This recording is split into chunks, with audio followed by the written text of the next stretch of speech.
ಶ್ರೀ ಗುರುಭ್ಯೋ ನಮಃ ಪರಮಗುರುಭ್ಯೋ ನಮಃ ಶ್ರೀಮದಾನಂದತೀರ್ಥ ಭಗವತ್ಪಾದಾಚಾರ್ಯೇಭ್ಯೋ ನಮಃ ಶ್ರೀ ವೇದವ್ಯಾಸಾಯ ನಮಃ ಹರಿ ಓಂ ನಿತ್ಯಾನಿತ್ಯಜಗದ್ಧಾತ್ರೆ ನಿತ್ಯಾಯ ಜ್ಞಾನಮೂರ್ತಯೇ ಪೂರ್ಣಾನಂದಾಯ ಹರಯೇ ಸರ್ವಯಜ್ಞಭುಜೇ ನಮಃ ಯಸ್ಮಾದ್ ಬ್ರಹ್ಮೇಂದ್ರ ರುದ್ರಾದಿ ದೇವತಾನಾಂ ಶ್ರೇಯೋಪಿ ಚ ಜ್ಞಾನಸ್ಫೂರ್ತಿಃ ಸದಾ ತಸ್ಮೈ ಹರಯೇ ಗುರವೇ ನಮಃ ಹರಿ ಓಂ ಶ್ರೀ ಪ್ರಾಣಪತಿಮಾನಮ್ಯ ಪೂರ್ಣಬೋಧಾದಿದೇಶಿಕಾನ್ ಈಶಾವಾಸ್ಯೋಪನಿಷದಃ ಕರಿಷ್ಯಾಮ್ಯರ್ಥಸಂಗ್ರಹಂ ಓಂ ಈಶಾವಾಸ್ಯಮಿದಂ ಸರ್ವಂ ಯತ್ಕಿಂಚ ಜಗತ್ಯಾಂ ಜಗತ್ ತೇನ ತ್ಯಕ್ತೇನ ಭುಂಜೀತಾಃ ಮಾಕೃತಃ ಕಸ್ಯ ಸ್ವಿದ್ಧನಂ. ಇವತ್ತು 5ನೆಯ ಮಂತ್ರವನ್ನು ನೋಡಬೇಕು. ತದೇಜತಿ ತನ್ನೇಜತಿ ತದ್ದೂರೇ ತದ್ವಂತಿಕೆ ತದಂತರಸ್ಯ ಸರ್ವಸ್ಯ ತದು ಸರ್ವಸ್ಯ ಬಾಹ್ಯತಃ. ಏನು ಭಗವಂತನ ತತ್ವವನ್ನು ಹೇಳಲಿಕ್ಕೆ ಪ್ರಾರಂಭ ಮಾಡಿದ್ದಾರೆ ಅದನ್ನೇ ಮುಂದುವರಿಸ್ತಾ ಇದ್ದಾರೆ. ಈಗ 2 ಶ್ಲೋಕಗಳಿಂದ ತತ್ವಗಳನ್ನು ಹೇಳ್ತಾರಂತ ಹೇಳಿದ್ದನ್ನು ಈಗ ಅದನ್ನು ಮುಂದುವರಿಸ್ತಾ ಇದ್ದಾರೆ. ಈಗ ಹಾಗಾದ್ರೆ ಏನು ಈ ಉಪನಿಷತ್ತಿನ ಮಂತ್ರದ ಅರ್ಥ ಏನು? ತದೇಜತಿ ತತ್ ಏಜತಿ.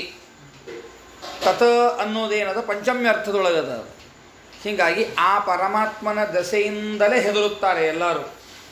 ಭೀಷೋದೇತ ಸೂರ್ಯ ಅಂತೂ ಉಪನಿಷತ್ತು ಹೇಳ್ತದಿಲ್ಲ. ಹಾಗೆ ತತ್ ಆ ಪರಮಾತ್ಮನ ದಸೆಯಿಂದ ಜಗತ್ ಏನಿದೆ ಈ ಪ್ರಪಂಚ ಏಜತಿ, ಈ ಪ್ರಪಂಚ ಪರಮಾತ್ಮನ ದಸೆಯಿಂದ ಹೆದರುತ್ತದೆ. ಆದರೆ ತತ್ ಆ ಪರಬ್ರಹ್ಮನು ನೇಜತಿ, ಯಾರಿಗೂ ಹೆದರುವುದಿಲ್ಲ. ಪರಮಾತ್ಮ ಯಾರಿಗೂ ಹೆದರುವುದಿಲ್ಲ, ಆದರೆ ಜಗತ್ ಮಾತ್ರ ಪರಮಾತ್ಮನಿಗೆ ಹೆದರುತ್ತದೆ ಅಂತ. ಮತ್ತವ ಹೆಂಗಿದ್ದಾನ? ತತ್ ಆ ಪರಮಾತ್ಮನು ದೂರೆ, ಬಹಳ ದೂರ ಪ್ರದೇಶದೊಳಗಿದ್ದಾನೆ. ಹೋ ಹೋ ಹೋ ಹೋ ಹೋ ಬಹಳ ದೂರ ಇದ್ದಾನೇನ್ರಿ ಅವ ಅಂತ ಅನ್ಬೇಡ. ತತ್ ಉ ಅಂತಿಕೆ, ಅವನ ಅಂದರೆ ಯಾವ ತತ ಉ ಅಂತದ ಅಲ್ಲಿ. ತತ ಉ ಅಂದರೆ ಏನು ಅಂದ್ರೆ ಯಾವ ದೂರದೊಳಗಿದ್ದಾನಂತ ನೋಡಿದ್ದೀವಿ ಅವನೇ ಹತ್ತಿರದೊಳಗಿದ್ದಾನೆ, ಅತೀ ಸಮೀಪ ಇದ್ದಾನೆ. ದೂರ ಅಂದ್ರೆ ಅತೀ ದೂರ ಇದ್ದಾನೆ, ಸಮೀಪ ಅಂದ್ರೆ ಅತೀ ಸಮೀಪದೊಳಗಿದ್ದಾನೆ. ತತ್ ಅಂತಹ ಭಗವಂತನು ಅಸ್ಯ ಈ ಲೋಕದ ಅಂತಹ ಒಳಗೆ ಇದ್ದಾನೆ. ತದು ಅಂತ ತತ್ ಉ ಮತ್ತ ಅವನೇ ಅಸ್ಯ ಪ್ರಮಿತವಾಗಿರ್ತಕ್ಕಂತಹ ಈ ಪ್ರಪಂಚ ಏನದ ಸರ್ವಸ್ಯ ಎಲ್ಲ ಜಗತ್ತಿನ ಬಾಹ್ಯತಃ ಹೊರಗೂ ಇದ್ದಾನೆ. ಒಳಗೂ ಇದ್ದಾನೆ ಭಗವಂತ, ಹೊರಗಡೆಗೂ ಇದ್ದಾನೆ ಭಗವಂತ, ದೂರದೊಳಗೂ ಇದ್ದಾನೆ ಭಗವಂತ, ಸಮೀಪದೊಳಗೂ ಇದ್ದಾನೆ ಭಗವಂತ. ಆ ಭಗವಂತನಿಗೇ ಹೆದರುತ್ತದೆ ಇಡೀ ಪ್ರಪಂಚ, ಭಗವಂತ ಮಾತ್ರ ಯಾರಿಗೂ ಹೆದರಲಾರ ಅಂತ. ಇಷ್ಟು ಉಪನಿಷತ್ತಿನ ಮಂತ್ರದ ಅರ್ಥ. ಇದಕ್ಕೆ ರಾಘವೇಂದ್ರ ಗುರುಸಾರ್ವಭೌಮರ ಖಂಡಾರ್ಥವನ್ನು ಮೊದಲು ನೋಡೋಣ. ತದಿತಿ ಪಂಚಮ್ಯರ್ಥೇ ಅವ್ಯಯಂ ಅಂತ. ಇಲ್ಲಿ ತತ ಅನ್ನೋದೇನದಲ್ಲಿದು, ಇದು ಪಂಚಮ್ಯಂತವಾಗಿರ್ತಕ್ಕಂತಹ ಅವ್ಯಯ. ಅರ್ಥ ಆಯ್ತಾ? ಅಲ್ಲೇ ಒಂದು ಸೇರಿಸ್ಕೋಬೇಕು ನೀವು ಅಂತಾರೆ. ಜಗತ್ ಅನ್ನೋದನ್ನು ಸೇರಿಸ್ಕೋಬೇಕು. ಜಗದಿತಿ ಶೇಷ ಅಂದ್ರೆ ಹೆದರ್ತಾರೆ.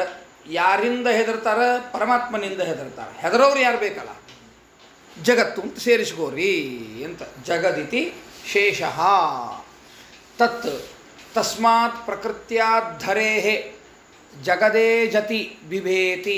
ಆ ಪರಬ್ರಹ್ಮ ಸ್ವರೂಪಿಯಾಗಿರ್ತಕ್ಕಂತಹ ಪರಮಾತ್ಮ ಏನಿದ್ದಾನೋ ಆ ಪರಮಾತ್ಮನ ದೆಸೆಯಿಂದಲೇ ಎಲ್ಲರೂ ಕೂಡ ಹೆದರ್ತಾರೆ. ಏಜತಿ ಅಂದರೆ ನಿನ್ನೆ ನೋಡಿ ನಾವು ಏಜರ ಕಂಪನೆ ಅಂತ ಅಂದರೆ ಹೆದರ್ತಾರೆ ಅಂತ ಅರ್ಥ.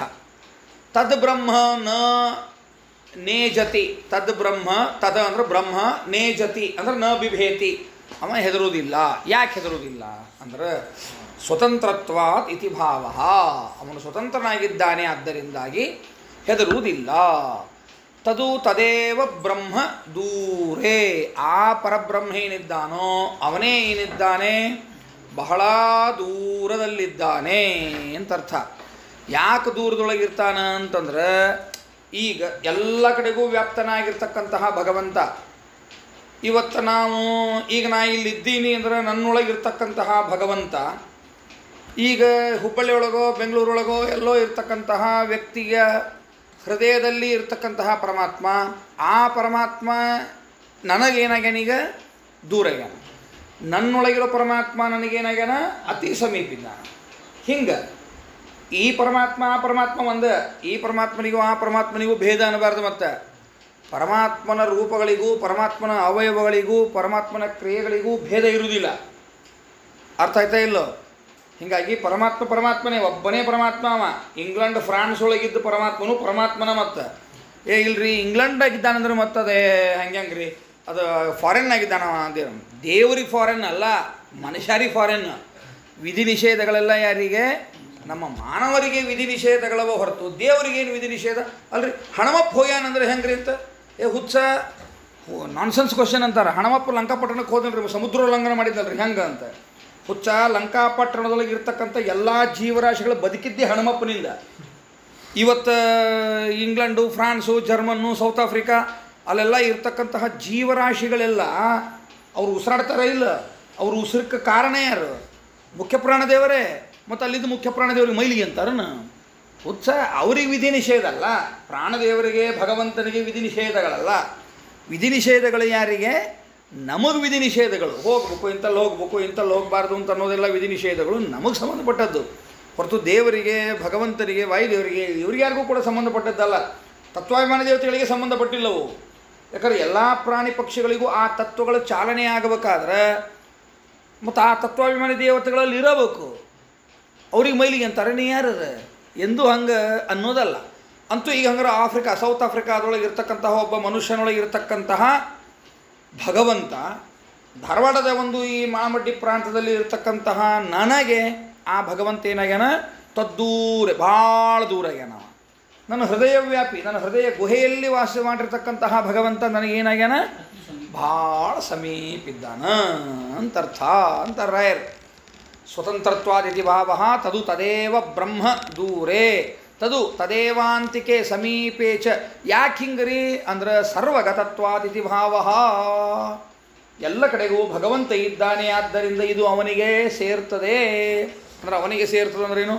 ನಿಮ್ಮ ಜಾಮೂನು ಸೇರ್ತದನ್ನೋ ಅರ್ಥದೊಳಗಲ್ಲ. ಈ ಲಕ್ಷಣ ಅವನಿಗೆ ಸಮನ್ವಯವಾಗುತ್ತದೆ ಅಂತ ಅರ್ಥ. ಅರ್ಥ ಆಯ್ತಾ? ತದ್ಬ್ರಹ್ಮ ಅಸ್ಯ ಪ್ರಮಿತಸ್ಯ ಸರ್ವಸ್ಯ ಅಂತಃ. ಇವೇನಿದ್ದಾನಲ್ಲ ಭಗವಂತ ಪ್ರಮಾಣದಿಂದ ಪ್ರಮಿತನಾಗಿರ್ತಕ್ಕಂಥದ್ದು. ಪ್ರಮಿತಸ್ಯ ಅಂದರೆ ಏನಪ್ಪ? ತದ್ ಬ್ರಹ್ಮ ಅಸ್ಯ ಪ್ರಮಿತಸ್ಯ ಅಂತಾರ. ಪ್ರಮಿತಸ್ಯ ಅನ್ನೋದಕ್ಕೆ ಶಬ್ದಕ್ಕೆ ಅರ್ಥ ಏನು? ಪ್ರಮಾಣಗಳಿಂದ ತಿಳಿದು ಬರತಕ್ಕಂತಹ ಅಂತರ್ಥ. ಅಂದರೆ ಎಲ್ಲ ಪ್ರಮಾಣಗಳಿಂದ ತಿಳಿದು ಬರತಕ್ಕಂತಹ ವಿಷಯ ಏನು ಅಂದ್ರೆ ಸರ್ವಸ್ಯ ಅಂತಹ. ಆ ಭಗವಂತ ಏನಾಗ್ಯಾನ? ಎಲ್ಲರ ಹೃದಯದೊಳಗೂ ಕೂಡ ವಾಸವಾಗಿದ್ದಾನೆ. ತದು ತದೇವ ಸರ್ವಸ್ಯ ಬಾಹ್ಯತಃ ಬಹಿರಪಿ. ಅದೇ ಭಗವಂತನೇ ಎಲ್ಲರ ಹೊರಗೂ ಕೂಡ ಮತ್ತೆ ವ್ಯಾಪಿಸಿದ್ದಾನೆ. ಸರ್ವವ್ಯಾಪಿತ್ವಾತಿಥಿ ಭಾವ ಅಂದರೆ ಏನಂತರ್ಥ? ಎಲ್ಲ ಕಡೆಗೂ ಭಗವಂತ ವ್ಯಾಪಿಸಿದ್ದಾನೆ ಎಂಬುದಾಗಿ ಅರ್ಥ ಅಂತಿಷ್ಟು ಹೇಳಿದರು. ಇನ್ನು ತದ್ದೂರೇ ಇತ್ಯಾದವದೇನದ ಮತ್ತು ಮುಂದಿನ ಶ್ಲೋಕದ ಮಂತ್ರದ ಅರ್ಥವನ್ನು ಪೀಠಿಗೆ ಹಾಕಲಿಕ್ಕೆ ಅಂತ ಹೇಳ್ತಾರೆ. ಈಗ ಭಾಷ್ಯ ಏನು ಅಂತ ನೋಡೋಣಂತ ಈ ಮಂತ್ರಕ್ಕೆ.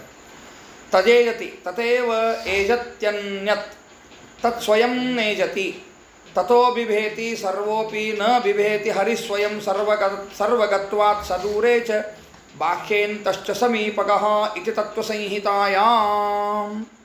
ತತ್ವಸಂಹಿತ ಎನ್ನುವಂತಹ ಗ್ರಂಥದಲ್ಲಿ ಇದೇ ಅರ್ಥವನ್ನೇ ಈ ಮಂತ್ರದಲ್ಲಿ ತದೇ ಜತಿ ತನ್ನೇ ಜತಿ ತದ್ದೂರೇ ತದ್ವಂತಿಕೆ ಅಂತನ್ನುವಂತಹ ಮಂತ್ರ ಏನಿದೆ ಆ ಮಂತ್ರದ ಅರ್ಥವನ್ನೇ ನಿರೂಪಣೆಯನ್ನು ಮಾಡ್ತಾ ಇದೆ ಅಂತ. ಏನಂತ ಚಂದ ಬಿಡಿಸಿ ಹೇಳ್ತಾರೆ ನೋಡ್ರಿ ಆಚಾರ್ಯರು ಈ ತತ್ವಸಂಹಿತ ಎನ್ನುವಂತಹ ಮಾತನ್ನು ಹೇಳೋದು. ತದೇ ಜತಿ ತಥೇವ ಏಜತ್ಯನ್ನತ್ ಅಂತ. ತಜೇ ಜತಿ ಅಂತ ಅನ್ನೋದನ್ನು ಬಿಡಿಸೋದು ಹೆಂಗೆ? ಆಗಲೇ ನೋಡಿದಂತೆ ತತ್ ಏ ಜತಿ ಅಂತ. ತತ್ ಎಂಬುದು ಅನ್ನೋದೇನದ ಪಂಚಮ್ಯಂತ ಅವ್ಯಯ ಅಂತ ನಾವು ನೋಡಿದ್ವಿ. ಏ ಜತಿ ಎನ್ನುವಂತಹ ಕ್ರಿಯಾಪದ ಏನದ, ಈ ಕ್ರಿಯಾಪದಕ್ಕೆ ಕರ್ತೃಪದ ಯಾವುದು ಅಂದ್ರೆ ಅಲ್ಲಿಲ್ಲ. ಕರ್ತೃಪದ ಅದ ಏನಲ್ಲೇ ಇಲ್ಲ. ಅದಕ್ಕೆ ಆಚಾರ್ಯರು ಹೇಳಿದರು. ಆಚಾರ್ಯರು ಉಪಕಾರ ಅರ್ಥ ಆಯ್ತಾ? ಏನಂಗಾರ ತಜೇ ಜತಿ ತಥೇವ ಏ ಜಾತಿ ಅನ್ಯತ್. ಕರ್ತೃಪದ ಅದನ್ನು ಸೇರಿಸ್ಕೋರಿ ಅಂತ ಹೇಳಿದರು. ಅಂದ್ರೆ ಅವನಿಗೇನೇ ಎಲ್ಲ ಹೆದರ್ತಾವೋ ಹೊರತು ಅವ ಯಾರಿಗೂ ಹೆದರುವುದಿಲ್ಲ. ಅದು ಅವನಿಂದ ಎಲ್ಲವೂ ಹೆದರ್ತಾವಲಿಕ್ಕೆ ಎಲ್ಲವೂ ಅನ್ನೋದೊಂದು ಬೇಕಲ್ಲ, ಅವನಿಂದ ಭಿನ್ನವಾದದ್ದು ಅಂತ ಅನ್ನೋದೊಂದು ಬೇಕಲ್ಲ. ಹೆದರಿಸ್ತಾನ ಅಂದರೆ ಹೆದರವೊಬ್ಬ ಇದ್ದಾನ, ಹೆದರಿಸೋಣವೊಬ್ಬ ಇದ್ದಾನ, ಇಬ್ಬರಿದಾರಲ್ಲ, ಅದು ಅನ್ಯತ ಅಂತ ಅನ್ನೋದನ್ನು ಹೇಳ್ತಾ ಇದೆ ಉಪನಿಷತ್ತು. ಅಂದರೆ ಏನಂತ ಅರ್ಥ ಅಂದರೆ ತಥೈವ ಏಜತಿ ಅನ್ಯತ, ಆ ಪರಬ್ರಹ್ಮನಿಂದಲೇನೆ ಆ ಪರಬ್ರಹ್ಮನಿಂದ ಭಿನ್ನವಾದ ಈ ಜಗತ್ತು ಹೆದರ್ತದೆ ಅಂತ ಅರ್ಥ. ಜಗತ್ತ ಪರಬ್ರಹ್ಮ ಸ್ವರೂಪ ಆಗಿದ್ರೆ ಯಾಕೆ ಹೆದರ್ಬೇಕದು? ಅಂದರೆ ಉಪನಿಷತ್ತು ಏನು ಹೇಳಿಕತ್ತದ ಈಗ? ಅದು ಪರಮಾತ್ಮನೇ ಬೇರೆ, ಪರಮಾತ್ಮನಿಂದ ಭಿನ್ನವಾದದ್ದು ಈ ಜಗತ್ತು ಅಂತ ಹೇಳ್ತಾ ಇದೆ ಅನ್ಲಿಕತ್ತಾರೆ ಆಚಾರ್ಯರು. ಅರ್ಥ ಆಯ್ತಾ? ತದೇಜತಿ ತಥೈವ ಏಜತ್ಯನ್ಯತ್, ಏಜತಿ ಅನ್ಯತ್ ಅಂತ ಬಿಡಿಸ್ಬೇಕು. ಏಜತಿ ಅನ್ಯತ್ ಅಂದರೆ ಪರಮಾತ್ಮನಿಂದ ಭಿನ್ನವಾದ ಈ ಪ್ರಪಂಚವು ಪರಮಾತ್ಮನಿಂದಲೇ ಹೆದರ್ತಾ ಇದೆ. ಈ ಪ್ರಪಂಚವು ಅಕಸ್ಮಾತ್ತಾಗಿ ಪರಮಾತ್ಮನ ಸ್ವರೂಪವೇ ಆಗಿದ್ದರೆ ಆಗ ಹೆದರುವ ಪ್ರಸಂಗವೇ ಇಲ್ಲ. ನನಗೆ ನಾನೇ ಹೆದರ್ಕೋತೀನಿ ಅಂದರೆ ನಾ ಇನ್ನೊಬ್ಬನಿಗೆ ಹೆದರ್ಬೋದು, ನನಗಿಂತ ಸಣ್ಣವನಿಗೂ ಹೆದರ್ಬೋದು, ನನಗಿಂತ ದೊಡ್ಡವನಿಗೂ ಹೆದರ್ಬೋದು, ನನ್ನ ಸಮಾನನಿಗೂ ಹೆದರ್ಬೋದು. ಅಂತೂ ನನ್ನಿಂದ ಭಿನ್ನನಾದ ವ್ಯಕ್ತಿಗೆ ನಾನು ಹೆದರ್ತೇನೋ ವಿನಃ ನನಗೆ ನಾನೇ ಹೆದರಲಿಕ್ಕೆ ಸಾಧ್ಯ ಇಲ್ಲ. ಆದ್ದರಿಂದಾಗಿ ಉಪನಿಷತ್ತಿನ ಪ್ರಕಾರ ಏನಂತ ಅರ್ಥ ಹಂಗಾರೆ, ಪರಮಾತ್ಮನಿಂದ ಭಿನ್ನವಾಗಿರತಕ್ಕಂತಹ ಪ್ರಪಂಚವು ಪರಮಾತ್ಮನಿಗೆ ಹೆದರುತ್ತದೆ ಅಂತರ್ಥ.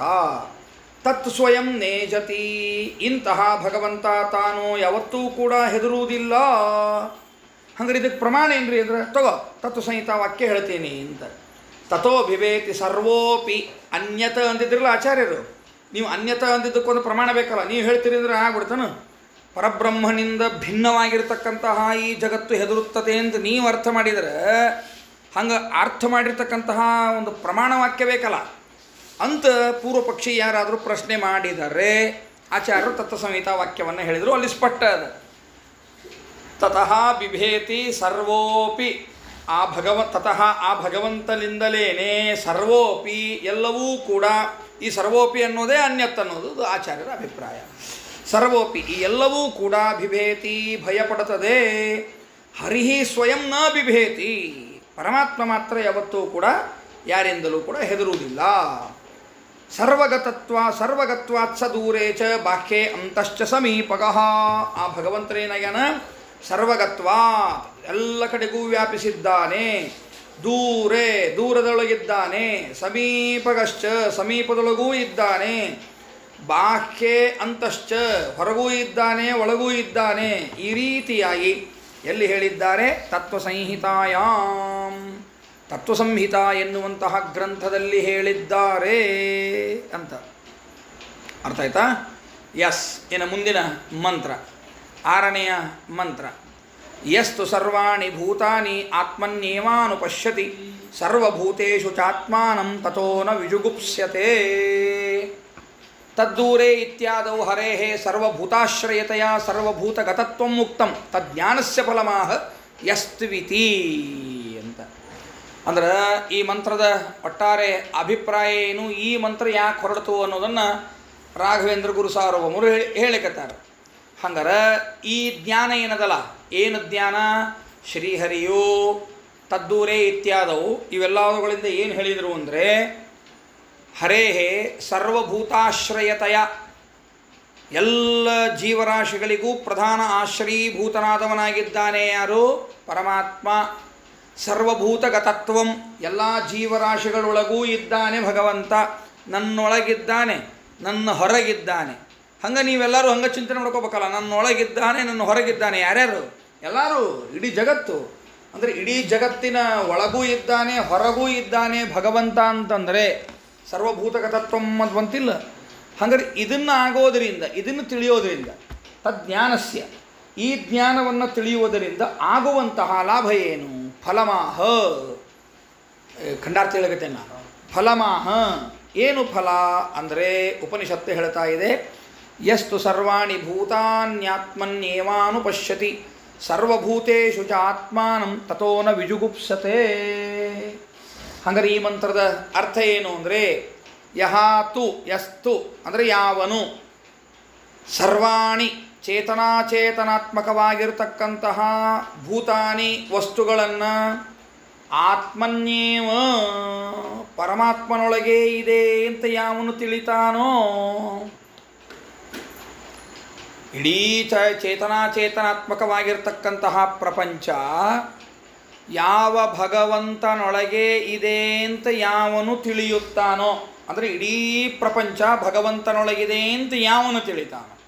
ಅಷ್ಟ ಅಲ್ಲ, ಮತ್ತು ಸರ್ವಭೂತೇಶು ಎಲ್ಲ ಜೀವರಾಶಿಗಳಲ್ಲಿಯೂ ಕೂಡ ಸ್ಥಿತಂ ನಿಯಾಮಕನಾಗಿ ಪರಮಾತ್ಮ ಇದ್ದಾನೆ ಅಂತ ಯಾರು ತಿಳಿತಾರೋ ಅಂಥವರು ನಿಸ್ಸಂದೇಹವಾಗಿ ಪಶ್ಯತಿ ತಿಳಿತಾನೋ ಸಹ ಅಂಥವನು ತತಃ ಆ ಜ್ಞಾನದ ಪ್ರಭಾವದಿಂದ ಆತ್ಮಾನಂ ತನ್ನನ್ನು ನ ವಿಜುಗುಪ್ಸತೆ ರಕ್ಷಣಾ ಮಾಡಿಕೊಳ್ಳಿಕ್ಕೆ ಅಂತ ಹೆದರುವುದಿಲ್ಲ, ಯೋಚನೆ ಮಾಡುವುದಿಲ್ಲ, ಇಚ್ಛಾನ ಮಾಡುವುದಿಲ್ಲ.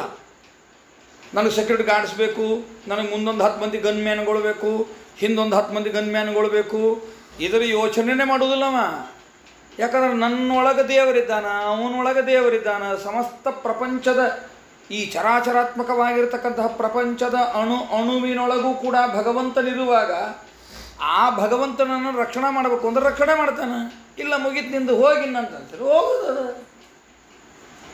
ಯಾಕೆ ಅದ್ರ ಬಗ್ಗೆ ಯಾಕೆ ತಲೆ ಕಡಿಸ್ಕೋಬೇಕು ಅಂತಾರೆ ಅವರು.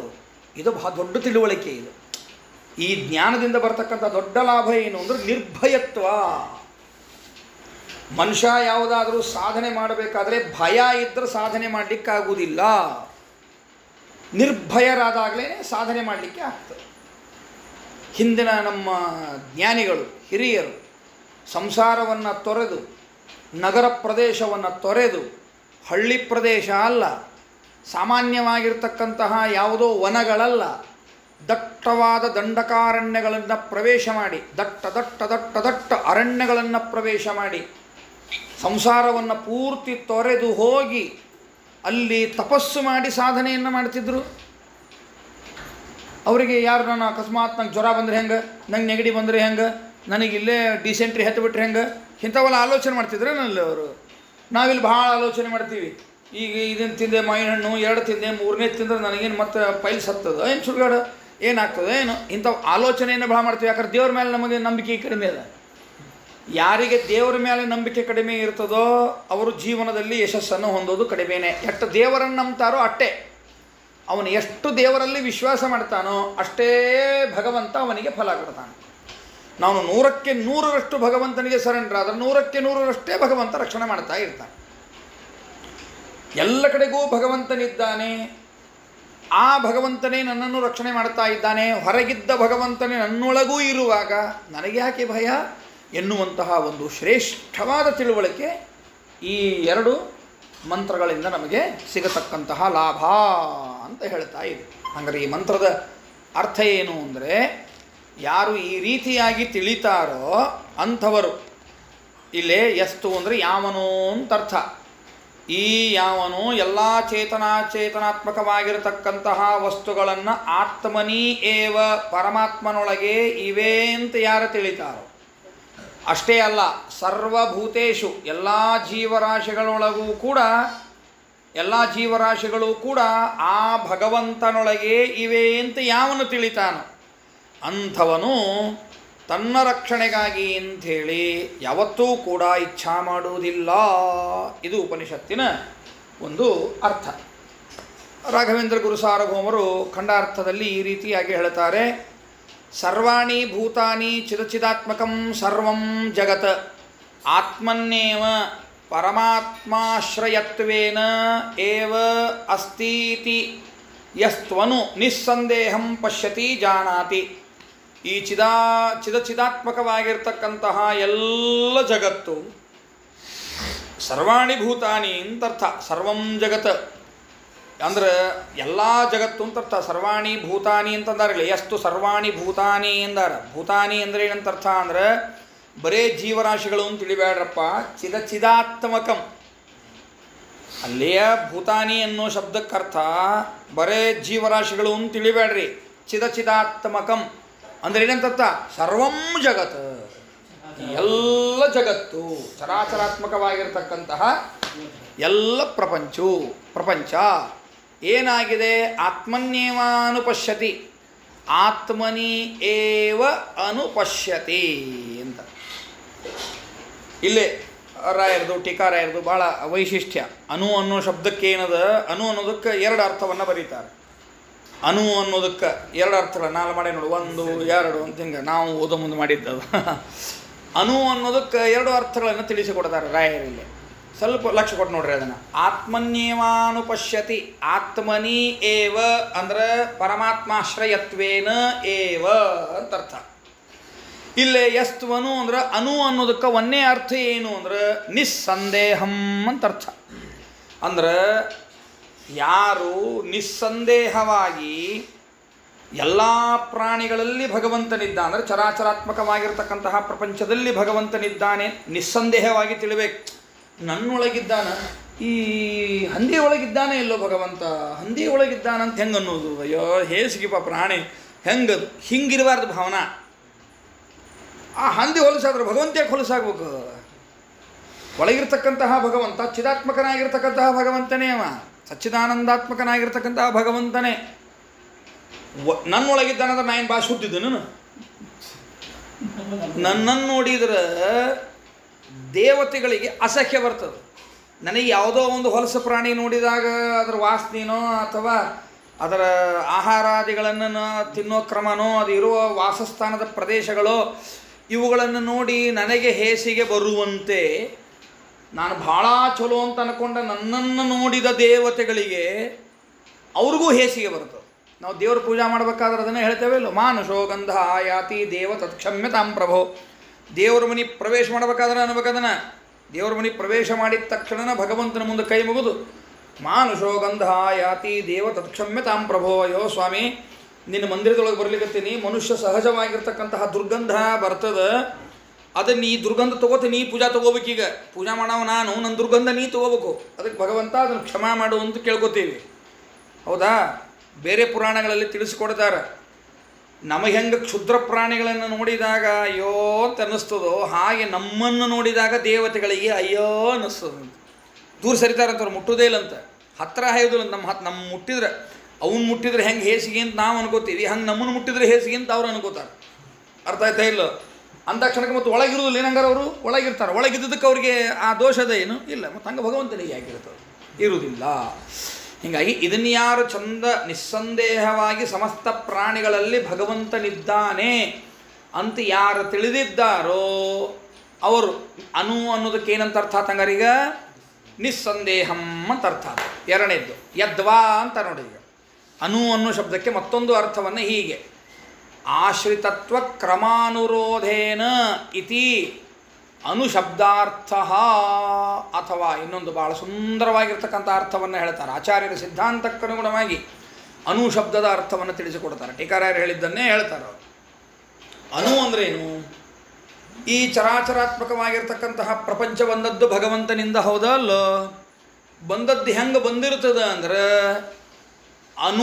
ಅನುಕ್ರಮವಾಗಿ, ಅಂದರೆ ಯಾವ ಕ್ರಮದಿಂದ ಯಾವುದು ಮೊದಲು ಆಶ್ರಯಿಸಿಕೊಂಡಿದೆಯೋ ಆ ಕ್ರಮಕ್ಕನುಗುಣವಾಗಿ ಅಂತ ಅರ್ಥ. ಯಥಾಕ್ರಮ ಅಂತ ಅರ್ಥ ಅನು ಅನ್ನೋದಕ್ಕೆ. ಅಂದರೆ ಉದಾಹರಣೆ ನಮಗೆ ತಿಳಿಯೋ ಹಂಗೆ ಹೆಂಗೀಗ ಶ್ರೀಮದಾಚಾರ್ಯರು, ಪದ್ಮನಾಭ ತೀರ್ಥರು, ನರಹರಿ ತೀರ್ಥರು, ಮಾಧವ ತೀರ್ಥರು, ಅಕ್ಷೋಭ್ಯ ತೀರ್ಥರು, ಟೀಕಾಕೃತ್ಪಾದರು, ಹಿಂಗೆ ಅನು ಅದ ಇಲ್ಲ? ಅಂದ್ರೆ ಯಾರನ್ನು ಆಶ್ರಯಿಸಿದರು?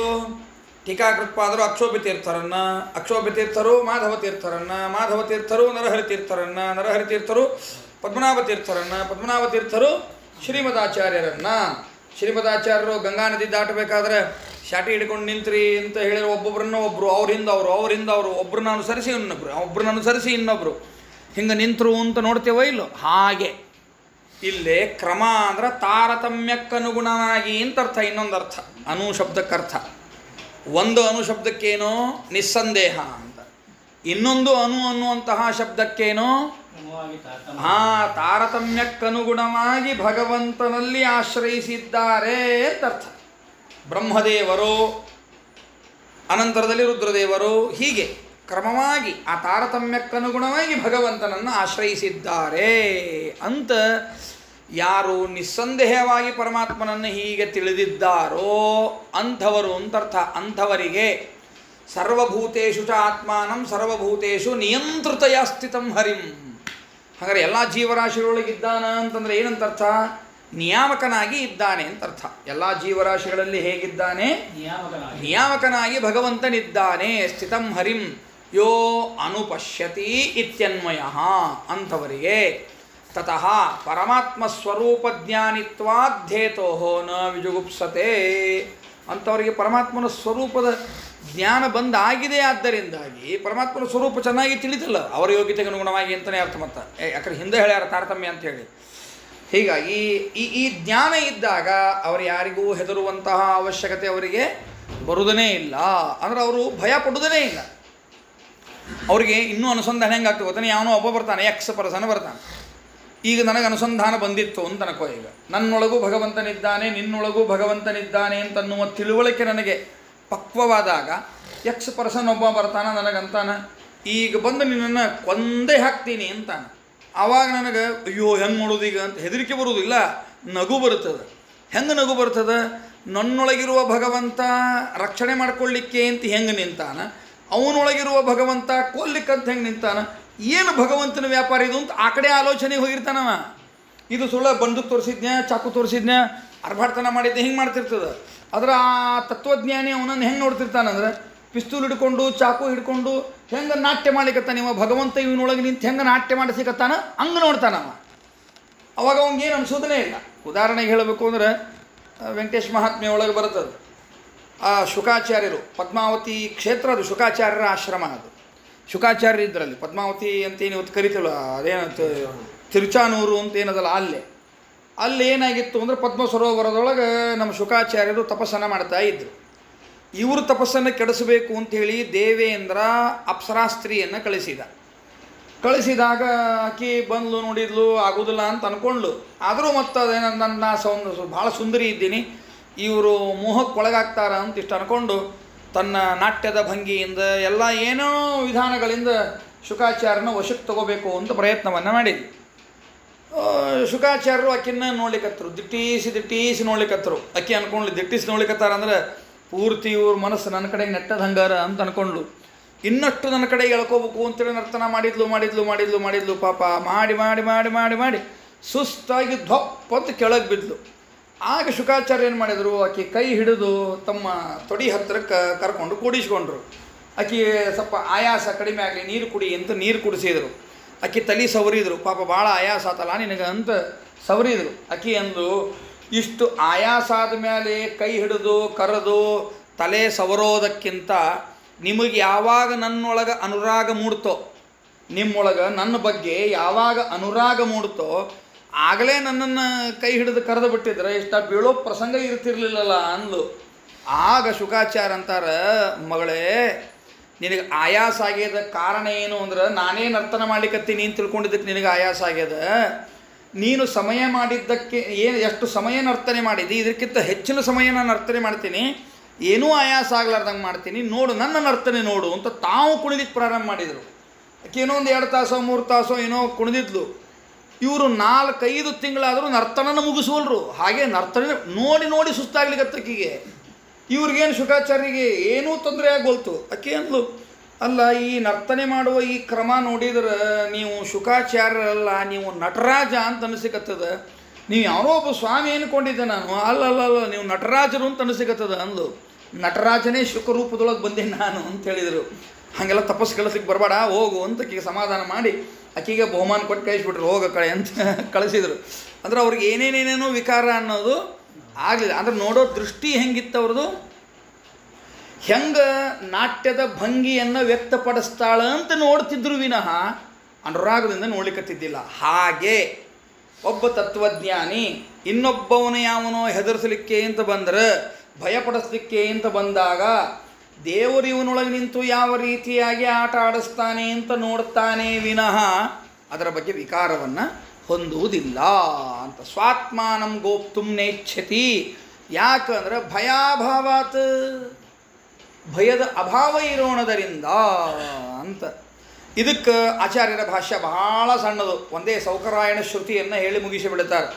ಸರ್ವಗಂ ಪರಮಾತ್ಮಾನಂ ಸರ್ವಂ ಚ ಪರಮಾತ್ಮನಿ ಯಃ ಪಶ್ಯೇತ ಸಭಾ ಸಭಯ ಭಾವಾನ್ನಾತ್ಮಾನಂ ಗೋಪ್ತುಮಿಚ್ಛತಿ ಇತಿ ಸೌಕರಾಯಣ ಶ್ರುತಿ ಅಂದರೆ ಸರ್ವಗಂ ಎಲ್ಲ ಕಡೆಯಲ್ಲೂ ಇರತಕ್ಕಂತಹ ಪರಮಾತ್ಮಾನಂ ಭಗವಂತನನ್ನು ಮತ್ತು ಪರಮಾತ್ಮನೇ ಭಗವಂತನಲ್ಲಿ ಸರ್ವಂ ಎಲ್ಲವನ್ನೂ ಕೂಡ ಯಾವನು ಪಶ್ಯೇತ ನೋಡುತ್ತಾನೆಯೋ ಸಹ ಅಂಥವನು ಭಾವಾತ್ ಅಂದರೆ ಭಯಯ ಅಭಾವ ಇರೋಣದರಿಂದ ಅವನಿಗೆ ಭಯವೇ ಇಲ್ಲದೇ ಇರೋಣದರಿಂದ ಆತ್ಮಾನಂ ತನ್ನನ್ನು ಗೋಪ್ತುಂ ರಕ್ಷಣಾ ಮಾಡಿಕೊಳ್ಳಿಕ್ಕೆ ನ ಇಚ್ಛತಿ ಇಚ್ಛಿಸೋದಿಲ್ಲ ಅಂಥೇಳಿ ಎಲ್ಲಿ ಹೇಳಿದ್ದಾರೆ? ಸೌಕರಾಯಣ ಶ್ರುತಿ ಎನ್ನುವಲ್ಲಿ ಹೇಳಿದ್ದಾರೆ. ವಾದಿರಾಜ ಗುರು ಸಾರ್ವಭೌಮರು ಇದಕ್ಕೆ ವ್ಯಾಖ್ಯಾನ ಮಾಡುವಾಗ ಪ್ರಕಾಶಿಕಾದಲ್ಲಿ ಸ್ಮೃತಿ ವಾಕ್ಯವನ್ನು ಕೋಟ್ ಮಾಡ್ತಾರೆ. ಸ್ಮೃತಿ ವಾಕ್ಯ ಅಂದರೆ ಬೇರೆ ಯಾವುದೂ ಅಲ್ಲ, ಭಗವದ್ಗೀತಾ ವಾಕ್ಯನೇ ಅದು.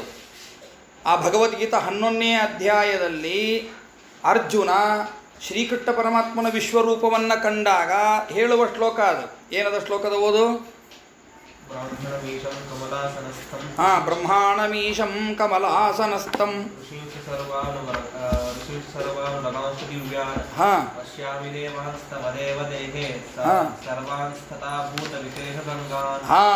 ಎಸ್, ಸ್ವಲ್ಪ ವ್ಯತ್ಯಾಸ ಆಗಿದೆ. ಪಶ್ಯಾಮಿ ದೇವಾಂಸ್ತವ ದೇವದೇಹೇ ಸರ್ವಾಂಸ್ತತಾ ಭೂತ ವಿಶೇಷ ಸಂಘಾನ್ ಬ್ರಹ್ಮಾಣಮೀಶಂ ಕಮಲಾಸನಸ್ಥಂ ಋಷೀಂಶ್ಚ ಸರ್ವಾನುರಗಾಂಶ್ಚ ದಿವ್ಯಾನ್. ಅರ್ಜುನ ಕಂಡೆ ನೋಡ್ಲಿಕ್ಕತಾನ. ಅದನ್ನು ವಾದರಾಜ ಕೋಟ್ ಮಾಡಿದ್ರಲ್ಲೇ. ಅಂದ್ರೆ ಈಶಾ ನಾವು ಪ್ರತಿ ಬಾರಿಗೂ ನೋಡ್ತಾನೇ ಬಂದೀವಿ. ಉಪನಿಷತ್ತು ಪೂರ್ತಿ ಇದು ಭಗವದ್ಗೀತಾ ಸಿದ್ಧಾಂತ ಅಂತ ಅನ್ನೋದನ್ನು ನೋಡ್ತಾ ಇದ್ದೀವಿ. ಅದಕ್ಕೆ ವಾದರಾಜ ಗುರು ಸಾರ್ವಭೌಮರು ಮತ್ತೊಂದು ಈ ಶ್ಲೋಕವನ್ನೇ ಕೋಟ್ ಮಾಡಿ ಹೇಳಿದರು. ಅದರಲ್ಲಿ ಸ್ಪಷ್ಟವಾಗಿ ಹೇಳಿಕತಾನ ಅರ್ಜುನ, ಪರಮಾತ್ಮ ಈ ನಿನ್ನ ದೇಹದೊಳಗೆ ಸರ್ವಾನ್ ದೇವಾನ್ ಎಲ್ಲ ದೇವತೆಗಳನ್ನು ಕಾಣ್ತೀನಿ ಅಂತಾನ. ತಥಾ ಅದೇ ಪ್ರಕಾರಕವಾಗಿ ಭೂತ ವಿಶೇಷ ಸಂಘಾನ್ ಎಲ್ಲ ಪ್ರಾಣಿಗಳ ಸಮುದಾಯವನ್ನೇ ನೋಡ್ಲಿಕತ್ತೀನಿ. ಬ್ರಹ್ಮಾಣಂ ಚತುರ್ಮುಖ ಬ್ರಹ್ಮದೇವರನ್ನು ನೋಡ್ಲಿಕತ್ತೀನಿ. ಅದೇ ಕಮಲಾಸನಸ್ಥಂ ಆ ಚತುರ್ಮುಖ ಬ್ರಹ್ಮದೇವರ ತೊಡೆಯ ಮೇಲೆ ಕುಳಿತಿರ್ತಕ್ಕಂತಹ ಈಶಂ ರುದ್ರದೇವರನ್ನು ನೋಡ್ಲಿಕತ್ತೀನಿ. ಅಷ್ಟೇ ಅಲ್ಲ, ಸರ್ವಾನ್ ಋಷೀನ್ ಎಲ್ಲ ಋಷಿ